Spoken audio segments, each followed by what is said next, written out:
شہری میں مبتلا پچھلے 3 دہائیوں سے کچھ نہ کچھ ہمیشہ ایسا کیا جاتا ہے کہ جو ڈپریشن ہے، جو ایک انا ہے، وہ دب جاتے ہیں. اور ریسنٹلی جو ریزرویشن کا ایشو اٹھا ہے، آپ خود ایک چیف منسٹر رہی ہے، آپ نے خود قلمدان جو آپ کے ہاتھ میں تھا، کس طرح کی ناانصافی آپ کو اس میں دکھ رہی ہے؟ اور جموں کشمیر کے نوجوانوں کا مستقبل اندھیرے کے بغیر شاید کچھ نہیں ہوگا. دیکھیے، بہت ہی سنجیدہ ایشو ہے. اس میں جو نوجوان جو محنت کرتے ہیں، ہمارے بچے بچیاں، اور قابل بننے کی کوشش کرتے ہیں، تو جب آگے چل کے آپ کی محنت اور قابلیت کی کوئی قیمت ہی نہیں ہوگی تو آپ کیا کرو گے؟ آپ کے پاس 95% مارکس ہیں، دوسری طرف سے 65% والا ہے، تو 95% والا رہ جاتا ہے تو کیا کریں گے؟ We are pushing them to the wall. تو ہمارا یہ کہنا ہے کہ آبادی کے حساب سے آپ لوگوں کو ان کا حق دے دیجئے. ہم تو خدا نہ خواستہ کسی سے حق چھیننے کے اس میں نہیں ہے کہ آپ کسی کا حق چھین کے اس کو دے دو. نہیں، جن کی جتنی آبادی ہے ان کو اتنا حصہ ملنا چاہیے. اور یہی کہہ کے نیشنل کانفرنس سے پہلے پارلیمنٹ میں ووٹ لیے کہ ہم یہ پارلیمنٹ میں مسئلہ اٹھائیں گے. آپ دیکھیں ان کے جتنے بھی ممبر پارلیمنٹ ہے، کسی نے پارلیمنٹ میں اس کے بارے میں بات نہیں کی. اس کے بعد کہا نہیں، اب ہمیں یہاں ووٹ دے دیجئے، ہم سرکار بنائیں گے تو ہم آپ کا مسئلہ حل کریں گے. سرکار بنائی اور اس کے بعد بھی کچھ نہیں ہوا. اور کل جب پروٹیسٹ کیا یہاں کے نوجوان بچے بچیوں نے، تو بہت امیدیں لے کے وہ یہاں کے وزیر اعلیٰ کے پاس گئے. تو انہوں نے کیا کہا؟ انہوں نے کہا 6 مہینے انتظار کرو. کیوں؟ کیونکہ کورٹ کا ڈیسیجن تب تک آ جائے گا. تو اگر 50 سیٹیں لینے کے بعد 3 ممبر پارلیمنٹ ہونے کے بعد لوگوں کو پروٹیسٹ کرنا، اور پروٹیسٹ کے بعد آپ ان کو بولیں گے 6 مہینے انتظار کرو تاکہ کورٹ کا فیصلہ آ جائے، تو پھر آپ نے کیا کرنا ہے؟ تو میں تو سمجھتی تھی کم سے کم وزیر اعلیٰ صاحب جو ہمارے پوسٹ گریجویشن میں ریزرویشن ہے، جو نیٹ کے ایگزام ہوتے ہیں، کمپٹیٹیو ایگزامز ہوتے ہیں، جس طرح میں نے 2018 میں SRO 49 لایا تھا اور 75% ریزرویشن اوپن میرٹ کے لیے رکھی تھی. مطلب اس کا ریزن کیا ہو سکتا ہے جو یہ فیصلہ لیا گیا ہے؟ مطلب کس کا؟ کیا مقصد ہو سکتا ہے اس کا؟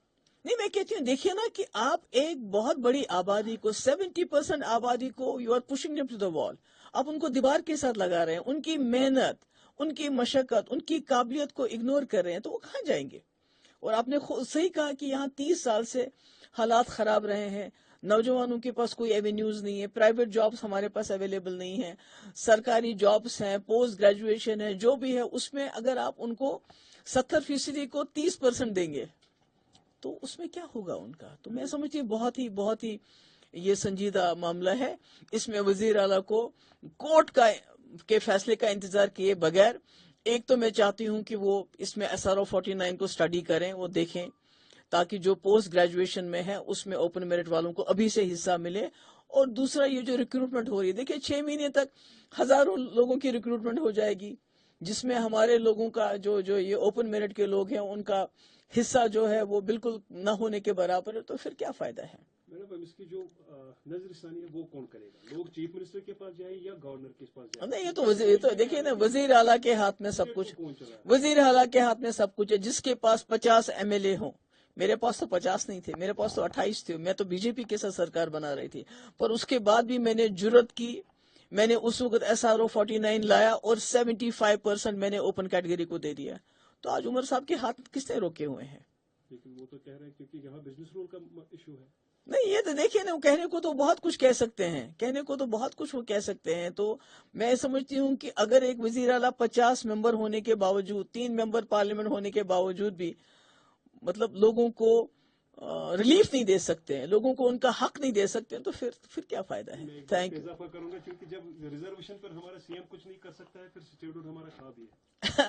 دیکھیے، میں سمجھتی ہوں اس وقت جو حالات ہیں جموں کشمیر کے، جس طرح ہمارے نوجوان اس سردی میں ٹھٹرتے چلے کلان میں سڑکوں پہ بے بس اور بے کس گھوم رہے، تو میں سمجھتی ہوں کہ ہر چیز سے زیادہ پریورٹی اس وقت اس ریزرویشن کو ریشنلائز کرنے کی ہونی چاہیے، اور وزیر اعلیٰ کو کورٹ کا انتظار کیے بغیر اس مسئلے کو حل کرنا چاہیے. روہلہ صاحب نے جو کل پروٹیسٹ کیا تھا وہ بھی ایک الگ کہانی بتاتا ہے.